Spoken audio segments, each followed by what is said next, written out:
Welcome to the show.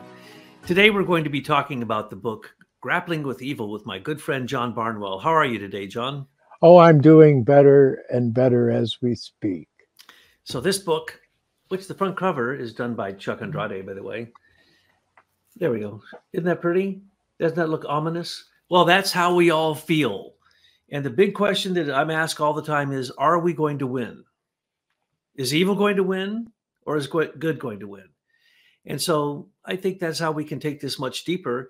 And as Tyler was just pointing out to me, it really is about your consciousness and how you want to look at this. And there's it is the fact that most of us are sleepwalkers.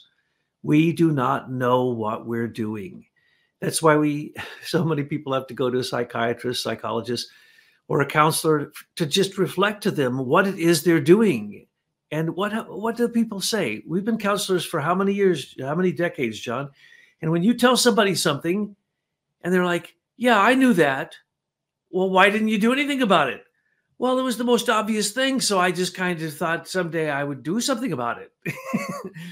Well, why didn't you do something about it? Well, they can't engage their willpower. That's because evil, the Asuras, the Antichrist, Sorat, working through the Asuras, and Ahriman through materialism, and Lucifer through our selfishness, just keeps us in the realm where we don't know what we're doing.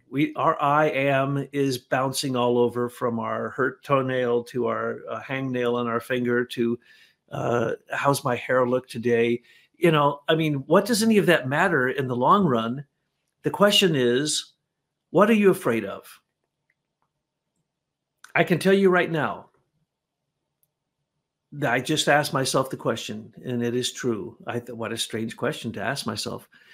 Am I afraid of any evil? No, I'm not. Not to myself. Now, to my children, yes. Boy, I've become like a ferocious tiger if someone messes with my children or my wife. But otherwise, there's no evil that can harm me. I've seen so much. If you have listened to our videos on interviews with an exorcist, which are on this channel, you will see that there's hardly any evil that I haven't had a chance that got right up in my face, really. And so I had to confront this stuff, and I had to work out a way that I could get through it so that it wouldn't crush me. And so the question that people ask is, really, is it overwhelming? But Rudolf Steiner said, in our time now, in the consciousness of soul era, we are supposed to be asking questions about what is evil. We're not supposed to conquer it. We're supposed to call it out. We're supposed to have discernment. We're supposed to be able to know what's good and evil. Because until you understand what's good and evil, you don't get to go to the next tree, which is the tree of life. So it's the tree of knowledge of good and evil, and we're still in it. And it seems as if people just can't get beyond it because they can't get objective enough to be able to look at their own thinking. As soon as you can do that, and you actually understand that your thoughts aren't your own, and you can objectify them, and you can actually understand the living nature of thinking, which I'll give you the long and short of it. Here's the secret to thinking. All thinking is love appearing as intuition when it's true thinking. And that's when the willpower comes up into thinking. But most people don't think. And so they can't objectify it. Now, why? Okay, you want to talk to someone who, Debbie Downer, and get depressed? I can make you depressed by listing the evil that's out there. And I can tell you new evils because I study this stuff all the time and I'm drawn to it, so that I can try to antidote it for the world by doing a world exorcism on not demons, but the humans that the demons work through. And that's why in Truth History, we did so much work on revealing who people are, because as soon as it's revealed who they are, their power in many times is diminished, if not extinguished. It's like if you want to get rid of the darkness, you simply turn on the light. You don't go beat up the darkness. I'm going to go destroy darkness. Well, yeah, just turn on the light and darkness will flee. It'll go away. And that's what happens. If you actually have the light of the Spirit in you, then you have that. But now the darkness, why can't they think, oh, could it be the fluoride in the water has calcified our pineal gland so that the calcium carbonate crystals that are supposed to be deposited there, that then create our internal amrita, that churning that John was talking about in another talk. Vaipunan, the snake being churned by the devas and the asuras to stir up the milky ocean of the beginning of all time on the back of the tortoise. And, this is Brahma, Shiva, and Vishnu. And this mountain that comes out of it, they wrap the Vaipunan around it. And that's your spinal cord. That's you going left and right and going in between the polarities of left, right, up, down, forward, backward, male, female, right, wrong, 0 and 1. The true evil language. What is the true evil language of our time? Artificial intelligence is. And so we can get into all that. So how does a person in their brain, after they've been bombarded, literally blinded by devices from the blue light of the digital devices that blinds you, how are you going to find the true way to see things? Because really it's about seeing, hearing, and communicating with the spirit. Steiner calls it light, tone, and the word.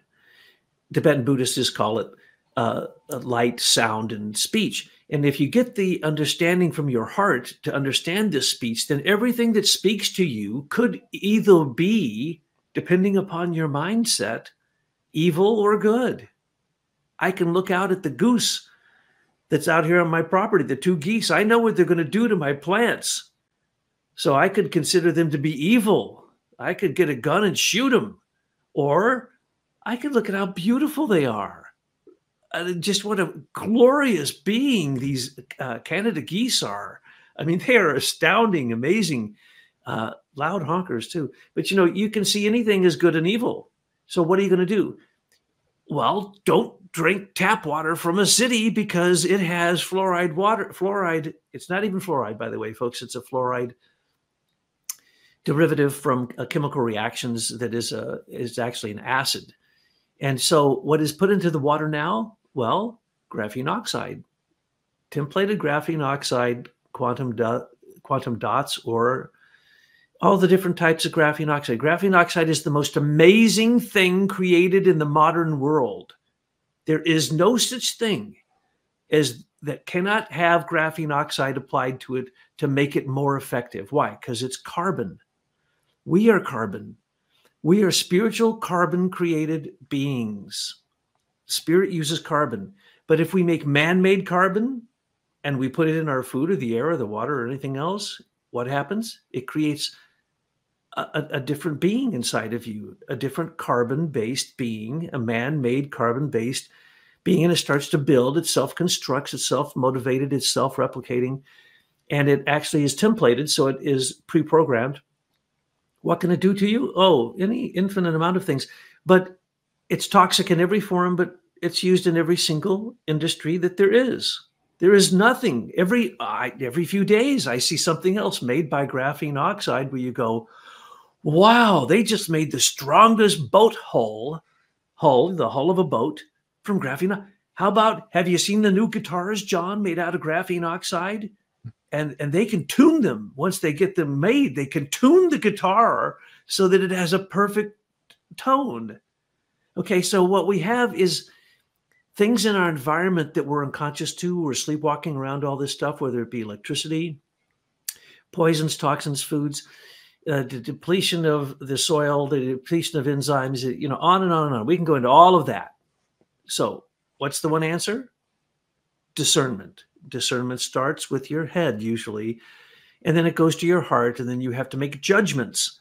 And if you make the right judgments, for instance, if you read the right material and then you meditate, contemplate, concentrate, pray on it, it becomes food for the gods, as John recently told us. Yes, we feed the gods feed us, and it's a beautiful symbiotic relationship.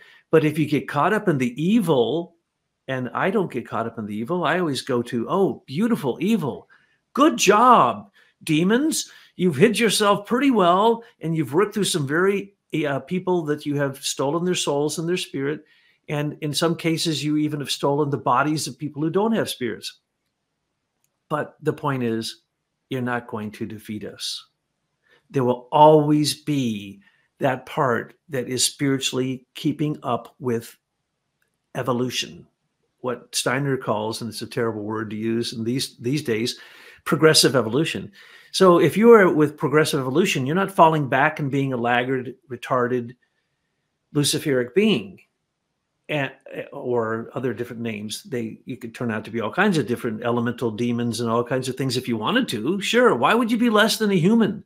And why would you be an animal instead of a human? And why would you not want to be an angel? So this is what it's all about. Evil is about your choice. What are you going to be? A devil or an angel? Now, my joke is I'm an angel of a devil and the devil of an angel, because I'm somewhere in between. But the point is that you have to decide, and to decide what you're going to be, you have to have a model. And if that model is, why not choose the most perfect model there's ever been? Jesus Christ, the Son of God. So if you choose the model, that's what you emulate. But if you go out there and you want to really analyze how evil everything is, then just realize, go back to the human being. And that's where science has become lost in materialism and has become secular humanism. No God, it's a godless science. Is because why? There's no humanity in it. There's no moral scrutiny for innovation, for invention. And so what do we have? We have inventions that we don't even know what they do to us. They're not even tested. We just invented it. Hey, we're going to use it. Well, that's where the darkest evil comes, which I will address in a minute, and that's called the third force. Because in the old days, John, as you remember, when the anthroposophists got really serious, they didn't talk like us and talked about the eighth sphere and the Asura beings. And, they never said the Asuras, because then they couldn't figure out how they thought there was a, trichotomy here. They thought there was Lucifer, Ahriman, and Christ. You say Asuras, and they go, oh, what do I do with the Asuras? Don't mention Soroth. Don't mention Mammon, mention just Lucifer and Ahriman. I can handle the duality and the merging of the equanimity in Christ in the heart, but they can't handle all this stuff. So the deal is, you need to become conscious so that you can discern what's good and evil, because if you don't, you're going to follow history. You're going to be like Adam and Eve. Okay. And really that led to suffering, illness, death, and all that bad stuff. Well, yes. I mean, if you get into the biblical Kabbalistic symbology, so you have a tree of knowledge and you have a tree of life. And I remember our dear recently departed friend Brian Lynch, member in good standing of the monastic club, and he used to like to say that the tree of knowledge is the bramble bush surrounding the tree of life. And so that's an interesting image, because really the opponent of the tree of life is Ahriman. That's Satan. He wants to bring the forces of death to the forefront.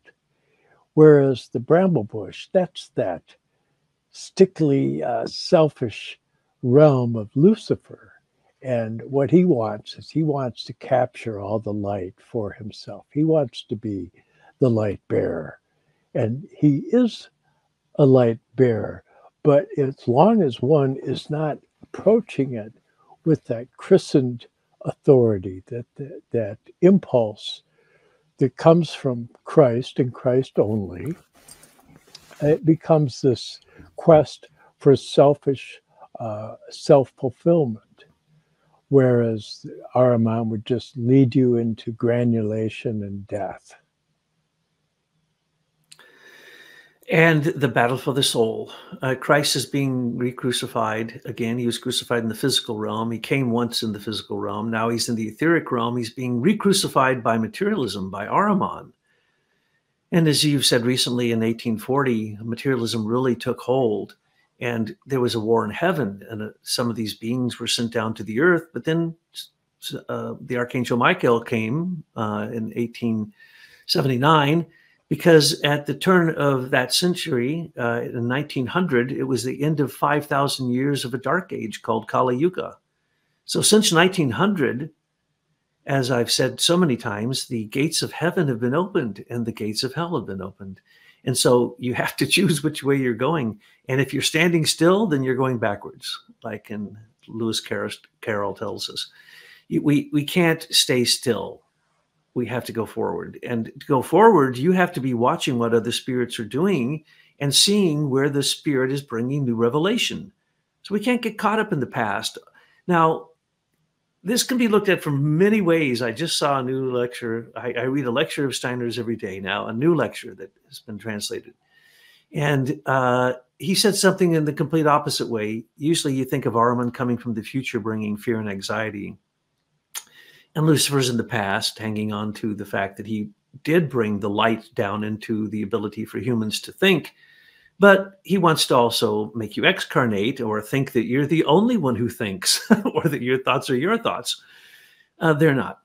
Matter of fact, when spiritual people are around each other, many times they just hear each other's thoughts. They don't even have to say words. That's just the way that it works. I've met people, I've met great master beings who I could communicate with through thoughts. Because why? They weren't their personal thoughts. They were real thoughts. They were in the angelic world, the world of the Monastic Club, as John just mentioned, Brian Lynch. His brain was always up where the angels hang out, okay? I mean, he could, whatever he was going to start talking to you about, you had better be ready because you are leaving the earth and you are going into another realm. So what we're talking about here is you can choose the realm you want to be in. And in thinking, there's lots of things that can stop you. But there's also, in our day and age, everything is available. I mean, we can get books now online, copies of books to read that were impossible. That, for years we would hoped we would be able to see these books. And now, I just go online, I pull them up and I read them. I make a copy of them if I want.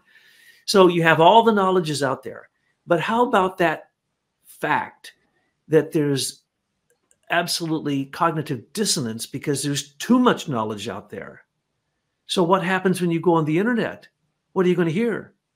Every version of a lie to the truth that you can imagine.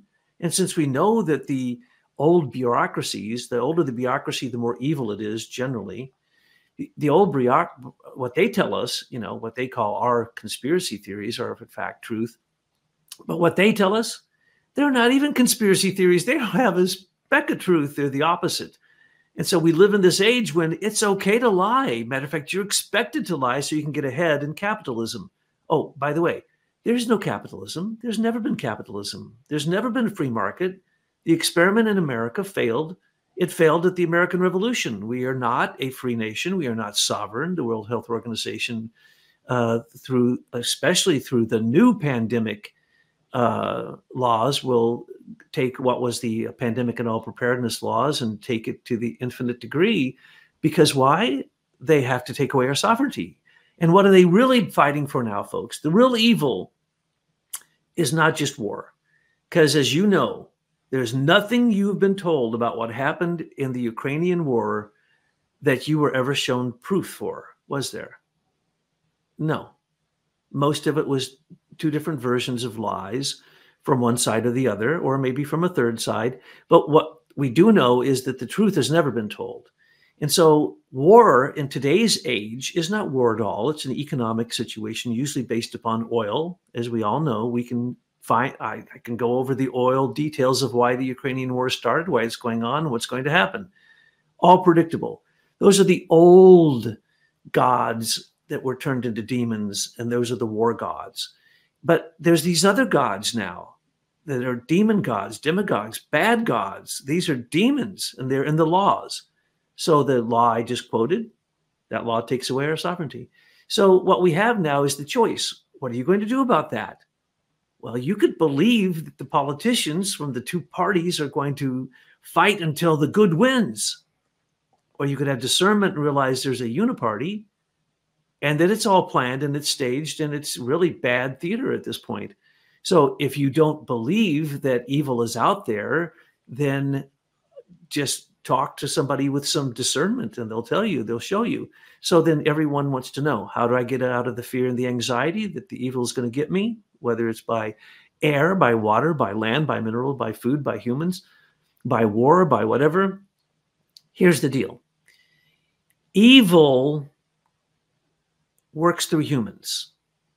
First deal, you want to know if it's evil? Did a human create it? Well, then be suspect and be prepared. If you heard it on the TV, oh, real easy. You don't have to be psychic now. Go 180 degrees in the opposite direction. That's the truth. They tell you the exact opposite because they have no imagination. They have no angelic thinking. So they tell you the exact opposite, thinking that if they say that enough, that you'll believe it. Well, we know that's true. It goes into permanent memory after I say it 5 times. So if I say I'm the king of the universe 5 times, it's going to stick in your head and you're going to wonder, well, why do you say he's the king of the universe? Well, maybe he's right.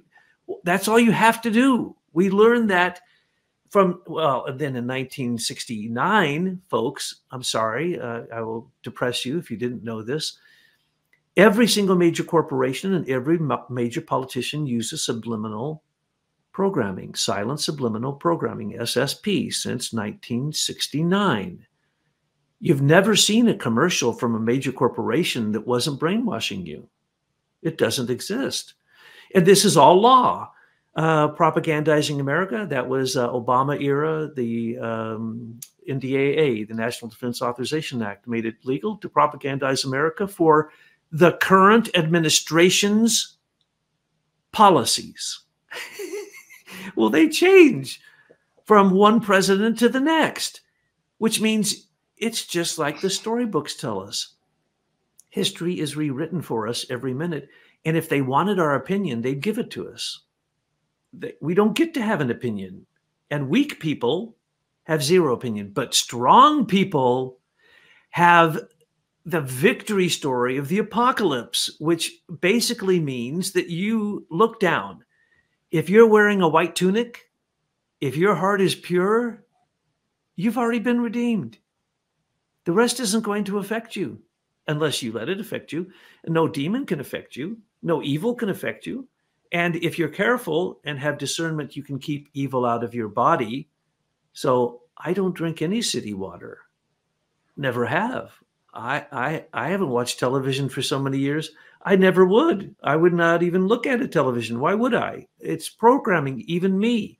I discern, I know, and still it programs me. And so, folks, you're being assaulted by all directions. But the one thing that defeats it is in your heart. And that is morality. That is love. And that can only be created out of freedom. And freedom has to have intelligence as part of it. It has to have discernment as part of it. So wake up, stop talking in your sleep, stop listening to people who are talking in their sleep, and stop sleepwalking, because there's cliffs all around you and you're going to fall off the cliff if you continue to sleepwalk. And who's lulling you to sleep? Lucifer and Ahriman and Sorath are playing a beautiful little lullaby to try to get you into their realms. Well, to return to J.R.R. Tolkien's imagination about the human drama, the Lord of the Rings. I mean, you have the one ring to rule them all.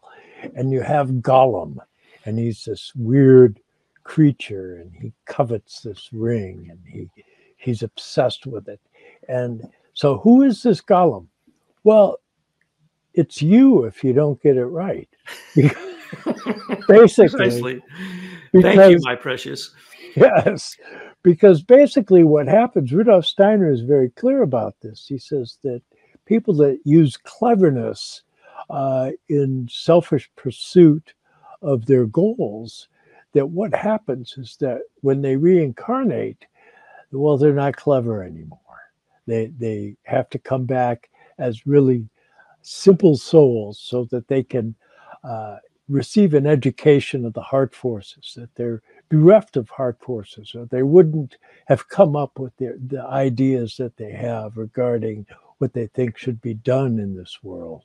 And so it's that really equilibrating mystery that's so grand. When you, if it's too much to bear, you could step back a little bit and see a bigger picture, and then you receive healing. And so that's the important thing to understand, is that the Christ impulse has healing in its wings, that this is something that is going to nurture you and make you whole again. You know, they always talk about a holy man or a holy woman. Well, they're whole, meaning that there's a certain completion that's happening, that they're becoming human, which really that's what anthroposophy means, is becoming human.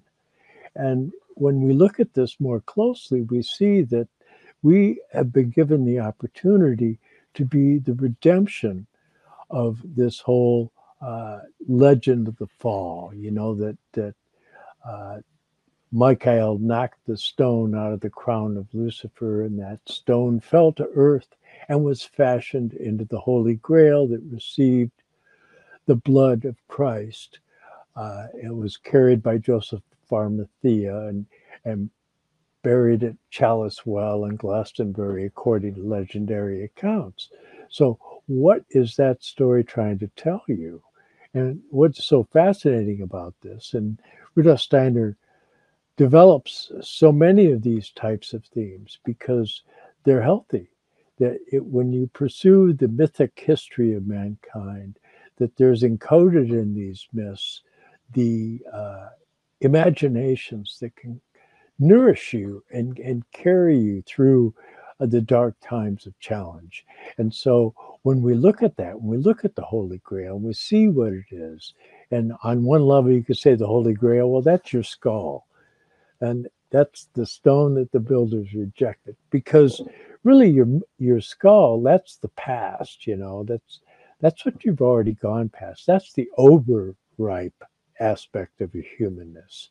And that has to be antidoted by bringing those heart forces and through that radiant warmth of speech that you enable to become an enactment of this logos mystery. And then, like the yogis would say, those who speak truth, whatever they say becomes true. We could talk about like geese, like Douglas remembers there was a huge herd of Canada geese in his backyard. And I went out and I just pointed at them and I said, "You know who I am." And they all walked away in a great parade. And it's nothing special.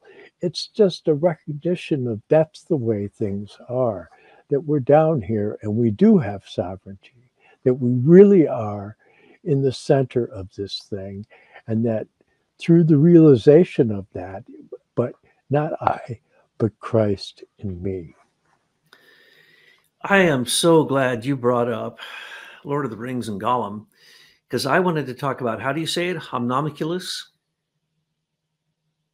What's the proper way? Homunculus. Homunculus. Okay. If you don't know what a homunculus is, I'm going to tell you, because it's actually a metaphor for our entire age. But first, let's go back to Gollum. Gollum was a nice little hobbit, but he picked up the ring because it fell off of, it was Isildur's bane. It fell off of his finger, I think, as he was being defeated on the bridge and went in the river. And then two hobbits were fishing. One got it and killed the other one to keep the ring. Why? Because it was gold. It had power, and it turned him invisible and gave him powers and extended his life. Isn't that what the devil does when he signs a deal with you in blood? He offers you those things. Oh, yeah, that's right. Wealth, long life, superpowers. Oh, that's right. It's the same old challenge that every single person meets every single moment that they are awake. The Garden of Eden is happening in your cells, like, and in your brain and throughout your body. All of these metaphors are actual realities in you. So then what really happens? Gollum then, in the end, inadvertently, evil is used for good and becomes, when he cuts the finger off of Frodo, the 9 fingers, and falls into the molten lava, the magma. Because why? Because Frodo wasn't going to throw it in. Because no one can actually overcome the true temptation without Christ. So Frodo, without Merlin, without Gandalf, or Gandalf the White, he had to be raised from dead. Remember, he had to be like Christ, raised from the dead. He wasn't there, and he had to make the decision himself, and he failed. That's all of us. But what's the evil in us? The evil is, okay, just you hear all of my evil, just jump into the molten magma and burn up. Matter of fact, I can tell you stories. You will vaporize before you hit the magma. So just jump on in, like Empedocles. Jump in that volcano, your bad side, and keep the good side. And who is that? That's Samwise. Samwise was the hero. If you ask anybody, what? No one will tell you. Samwise is the hero. Now, Tolkien was part of the Inklings, and there were 3 anthroposophists in the Inklings, and they convinced C.S. Lewis and Tolkien to study Steiner, and they put it in their works, and I've proven this in a book we'll have coming out. In my new book called The Inklings and Anthroposophy, we prove it and show that Tolkien, when he was talking about Numenor, was talking about Atlantis. When he was talking about what was before Numenor and the Western worlds and all of that. And then I prove this because the most unnoted works of C.S. Lewis and Charles Williams and Owen Barfield and J.R.R. Tolkien, they have these little fantasy books that they wrote, and a challenge called the Inkling Challenge. And the Inkling Challenge was to try to traverse time and space in a better way than David Lindsay did in The Voyage to Arcturus. Now, what does that mean? Transcend space, transcend time, transcend consciousness.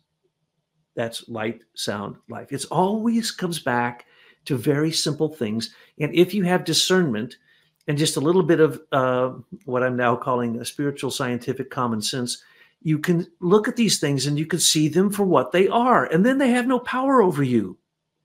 That's the thing. Once you turn a light, a brilliant light on in a room with a mouse or a rat in it, what do? They freeze, or they go to the darkness. They leave. They get out of there. And that's all we have to do to all the evil in the world. Now, anthroposophy pervades all kinds of things. And it shouldn't be a surprise to you that the greatest fantasy writers were actually writing about anthroposophic concepts. So was Hermann Hesse, though he refuses to admit it. At least the other guys in the Inklings admit it. You just have to search in their work. So that's what's going on everywhere in the world that you look, whether it be geopolitical, whether it be war, whether it be economy, whether it be the war over oil, whether it be the war between religions, the war between cultures, racism, hatred, killing, all of that, all of it. Very simple to understand. You simply go back to the challenges of the Old Testament. Because what is the Old Testament? It's a history of people who did the opposite of what God told them to do. No one's going to agree with me on that, but I will argue until my last breath that that's what it is. They have 127 Orthodox rules in the Old Testament. And unless you are a Hasidic Jew, you do not obey all the rules, okay? So what is it? It's a rule book. And what did they do in their history? Disobey all those rules. Look at Solomon. No king. Oops, sorry, King Solomon. No temple. Oops, he built it. Stay out of mammon. Oops, he became the richest king in human history. Oops, only breed with other Hebrews, and he had 700 wives and 200 concubines. And he's the perfect example of what they would call a Hebrew. So when we look in the world and we see the opposites happening, all you have to do is say, I'm not going to be overwhelmed by the consciousness soul age, which says that you're supposed to act as if, or you will feel as if you are homeless, helpless, and overwhelmed by what is coming at you from the future. And very asocial. That's what the consciousness soul is. It's a time when you have to separate the astral from the spiritual, and you have to say, I'm sorry, I'm not going to hang out with all my friends who do all those bad habits, because that's just worshiping a demon. That's worshiping the idol of a nightclub, worshiping the idol of alcohol, worshiping the idol of sex. Okay, those are idols. Get it together. What is it you're actually worshiping? And if you don't know, that's because you never thought about it, because you are not awake, You are talking in your sleep and you are walking in your sleep, and you need to wake up. And once you do, then you know that you are not an animal and you are to become an angel, and you need to know what an angel is, and you need to have a model that you can follow so that you can basically learn from that model, like in what they have called guru devotion in the East. It isn't that the guru's perfect. If he was perfect, he would have transcended, wouldn't he? He wouldn't be there. But you have to act like the guru is perfect, because he's the model that you're modeling after. So you have to have in your mind a vision of what is perfect.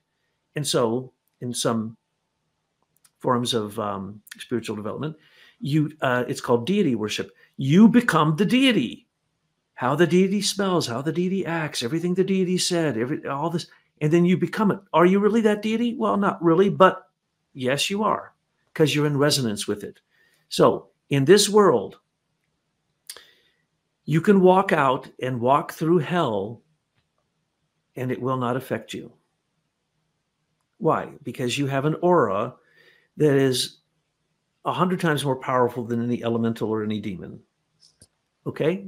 And any of those you let in you, you let them in. So you have around you 3 torus fields that are so powerful that when they're focused, they are what humanity has done with their machines. And this is why I wanted to address the alchemical desire to, in a bottle, create a little mimic of yourself that does what you tell it to do, which is how do you say it, John? it's my homunculus. Homunculus. It's the golem. It's the golem that was in Prague. What is that? That's your unresolved double. And when you evoke elemental beings, whether they are planetary or whether they're metals or whether they're other elements, earth, water, air, fire, when you try to, in black magic, evoke these things, what are you really doing? You're being stupid, because you should be evoking through white magic those very same forces, but for good. And as John recently said, and I will paraphrase in my American way, a black mass can only happen if you have a consecrated host. You can't do anything evil that isn't simply a twisted up something good. All vices are twisted virtues. And so it's that simple. You either go towards the dark or you go towards the light. And that's what the whole theme of Star Wars was about. My part in writing it was to show that the battle is between artificial intelligence and human intelligence. And human intelligence needs to stop being human and become angelic intelligence and not go into animal intelligence. And then even worse, into plant intelligence, and then even worse, into mineral intelligence. And that's what artificial intelligence is. We have given life to the mineral, plant, and animal, and these machines that we use act as if they are sentient. They are not sentient. They are pure evil. Every one of these little black boxes is filled with gremlins. Yes, well, it's all done with mirrors. And so you look at it, and it's like the Wicked Witch, and she looks in the mirror, mirror, mirror on the wall. Who is the fairest of them all, right? It's that whole quest for being the key feature in your drama. And the ultimate goal, though, is to be nobody special, right? As Ram Dass used to like to say, we did those poetry readings to support the charity that he was involved with, Seva Foundation, that was saving children from blindness in Nepal. It's like, what a nice thing. You just do things. Why? Well, if you look at Erdford Pfeiffer, and he talks about the Johannine path, and he says that to pursue this path, it's not a club, there's no membership, it's just a way of approaching the world, and that try at least every day to do something that will help somebody else in a way in which you don't benefit in any way, shape, or form. And that's the mood of soul. It's all about mood of soul and your self-reference in relation to your world. Because remember, in the story of Sodom and Gomorrah, and I brought this up a long time ago, and podcast we did, but that it was the fact of that in Sodom and Gomorrah, they had codified into law the evils. And that was the problem. It wasn't that people wouldn't be evil, because people are going to do evil things, because that's part of our humanity is struggling through that. But to take those evils and then codify them into law, that is inexcusable, and you're just going down a slippery slope off a cliff. And so this, what we're looking at is that there are people in places of power that are there for all the wrong reasons. Why? Because that's the era in which we're living. We're living in an era of falsehood. And so you have to be able to have the clarity of purpose, to be able to extract yourself from the narrative enough so that you can find the truth. And that truth is that tree of life that is being obscured by the bramble bush of the tree of knowledge. Once you get your knowledge together, once you allow the Sophia to work in your life, you'll come to a path of understanding, and then you'll realize whom the Grail serves. When we helped Marcia Lucas write the third treatment of Star Wars, my big theme was that they needed to greet each other with the phrase, "May the life force be with you." That was shortened to the Force. That is basically the biography of materialism in the secular humanist age we're in, of science, when science has become a new religion. And so life force, they didn't say life force, did they? And then they made it a midichlorian in the blood that caused the consciousness, and they used the kyber crystal in a weapon instead of in the pineal gland. So all these things were written into those things, and what happens by the time they come on the big screen, they are so materialized that no one could possibly recognize the spiritual story that we wrote for George and Marcia for the original Star Wars series, which it took all 9 of them to play out that fairy tale that we wrote. And that's what we do. You see, folks, we simply use our consciousness to try to change others. Remember when we sat in the living room and we heard Spielberg say that he was inspired by Rudolf Steiner to do Poltergeist, and we all went, what? That's what we want to do. We want to put on the big screen, which is perfectly evil and hypnotizes you, good stuff. And so can that happen? And that's what people think they can do. Well, better than that is to do it in your consciousness. Because as our friend Ariel told us that Pope John Paul II told her when they were at Fatima, that the secret letter that came from the visionaries clearly said that there would be 3 days of darkness from the sun in 1996, excuse me. And then when it didn't happen, she asked the Pope, what happened? And the Pope said he was given a communication directly from the divine that people had prayed the rosary enough, because as you know, they were on a big deal about Mother Mary devotions of praying the rosary and then devotion to the Fatima visionaries. And so consciousness. And how many people does it change to change the entire consciousness in the direction of Sodom and Gomorrah? Only a couple. Lot's family. And basically, Rudolf Steiner said 4 groups of 12 would be able to hold the earth together without the third force, this force beyond electromagnetism that would have the ability through vibration to move the moon and cause the moon to break into pieces and fall to the earth before it is scheduled to do so in 6,000 years or so. And so he said this third force would come, and we haven't seen it yet. But what do humans do the second they discover something? Well, they turn it into a weapon. Of course they do. To defend themselves from who? Oh, well, we don't know that, but we'll see who that is later. But we must turn it into a weapon, and we must have countermeasures. And so this is what humanity is faced with. And that's why Christ said there will always be wars and rumors of wars, and why we really are no further along than what happened to Shadrach, Meshach, and Abednego, who Nebuchadnezzar threw into the fires. And I want to read something from the Sleep of Prisoners, because we are a bunch of sleepwalkers. And for years, I've always used this quote because it's one of the greatest quotes to depict our time. But I went through the whole thing and I studied it. And by golly, there's a couple other quotes in there that are worth redeeming. The whole rest of the play is not worth redeeming. And that's what the critics say about it. It's not the only ones I know where they just say, this is terrible. We don't understand why these five guys are locked up in a church during the war and they're prisoners of the Germans and they are British.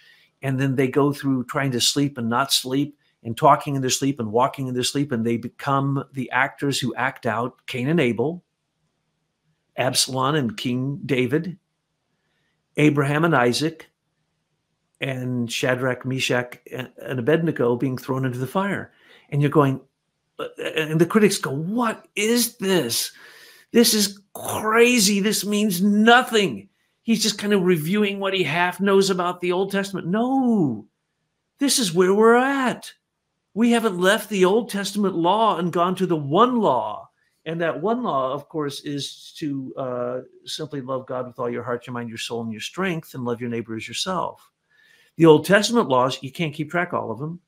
And these are the laws John was talking about, the Hammurabi laws. John always used to tell Michael McKibben, well, to understand that, you'd have to go back to 1900 BC when Hammurabi inscribed upon stones the laws that ruled Babylon. And Mike would just roll his eyes. And now Mike preaches this stuff because it's true. We have been for 4,000 years under those same laws. And there aren't but a few people on the earth that know this. And the bankster laws from that time still go on. So we have to remember that we're sleepwalking and we have to wake up. Remember how they used to wake us up in the Zen centers? Hit us with a bamboo stick, right? Well, they say you're under a spell. Okay. Well, what is a spell? It's something you do with letters, right? It's a perversion of the word. A spell is to spell something, to take the alphabet, the Aleph, Bet. Okay, so the Aleph is the individual and the Bet is the enclosure. And how have you surrounded yourself? What is the qualitative nature of your consciousness? It's not a quantitative thing. It's not oh, I better go get some more of this and that and the other thing, and then I'll be okay. If I can only get some more, it's like, it's not that at all. It's not quantitative, it's qualitative. Now, for the Sleep of Prisoners.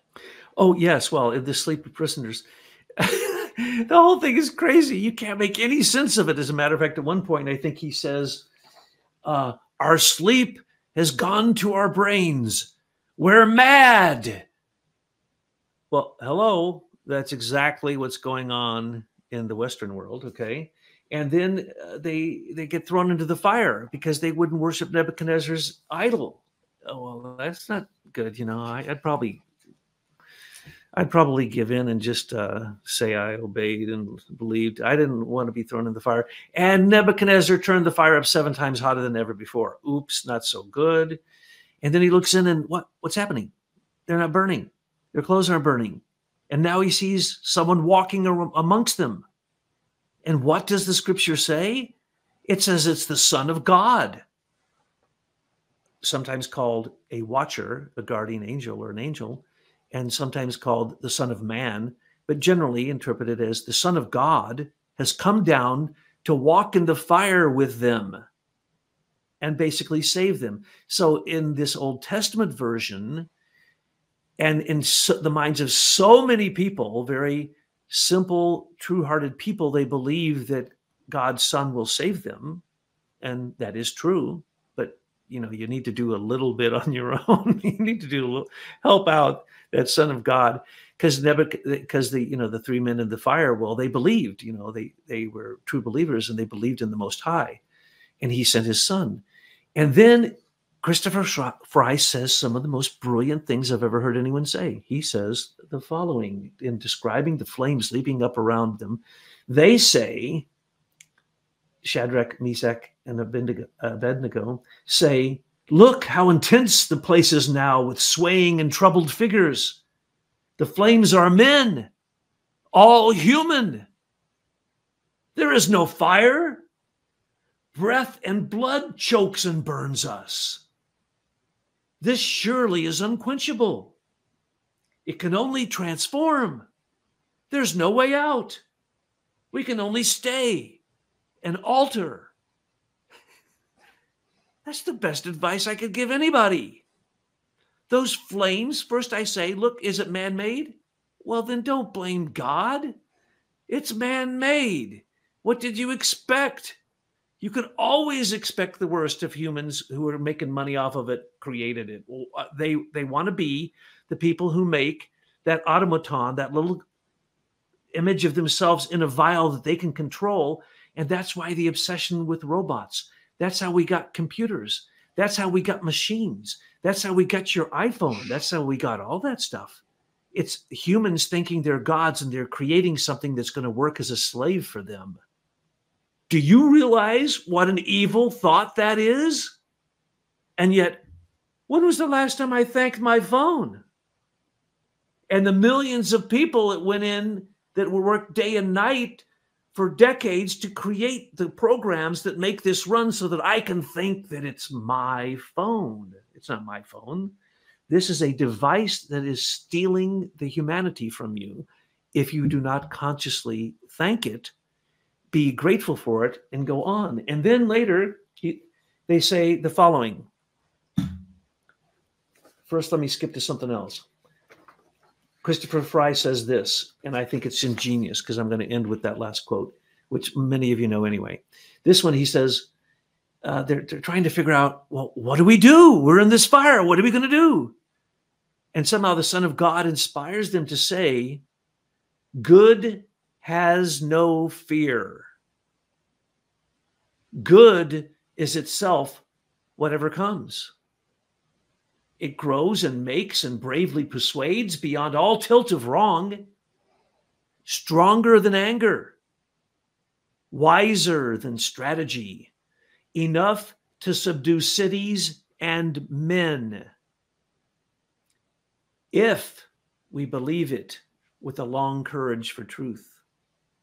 Truth, beauty, and goodness, folks. If those, you only had 3 words and you remembered them to your death, truth, goodness, beauty, meditate on those.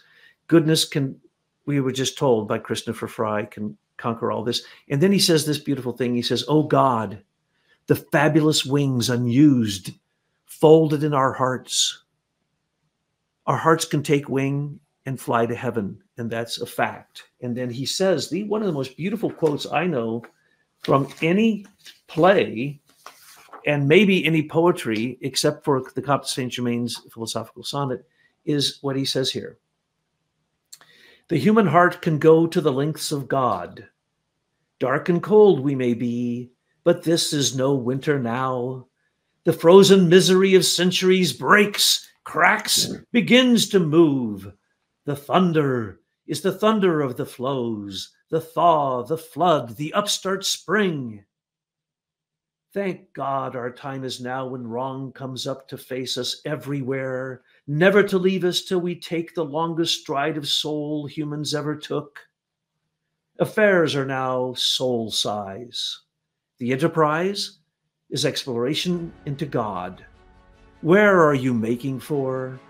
It takes so many thousand years to wake, but will you wake for pity's sake?